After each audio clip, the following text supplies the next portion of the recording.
you really need to sew a running stitch are a threaded needle, some thread snips to trim the ends when you're done, and a fabric that you'd like to sew or embellish.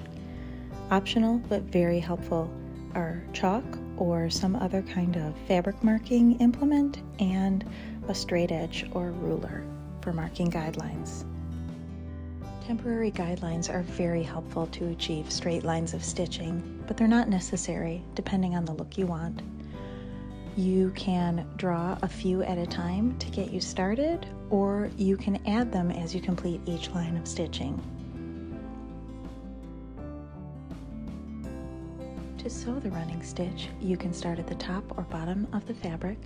You can sew through one or more layers of fabric, and you can either move the fabric up and down, as I'm doing here, or move the needle up and down, in the case that you might have it inside an embroidery hoop or some other kind of tool to keep the fabric flat while you're stitching.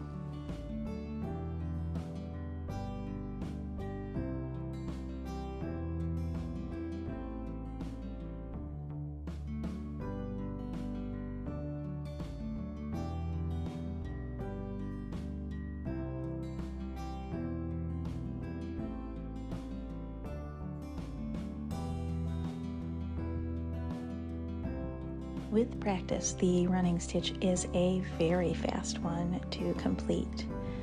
You can load a number of stitches onto your needle, and when you have as many as you want, you can pull the needle and thread through all the way to the end.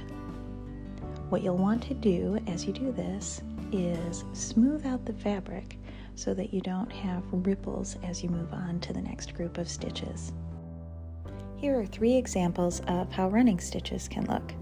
In the top 3 rows, we have stitches offset from one another, where you'll sew 1 row of running stitches, and in the following row, you place a stitch where in the previous row there was a space, and leave a space where in the previous row was a stitch.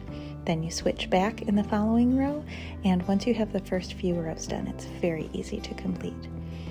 The middle example has parallel lines with even stitches stacked upon one another, and in the bottom we see a more random kind of stitch where the length and direction of the stitches varies, though it's generally in lines from one end to the other of the fabric.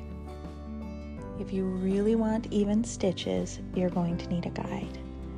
Now, there's specialty tape you can buy that marks the spacing, and then you don't have to draw your guidelines either. Or you can simply draw some lines on your thumb and readjust your thumb as you run out of lines. I can tell you that with some practice, your stitches will get to be quite even and you won't even notice.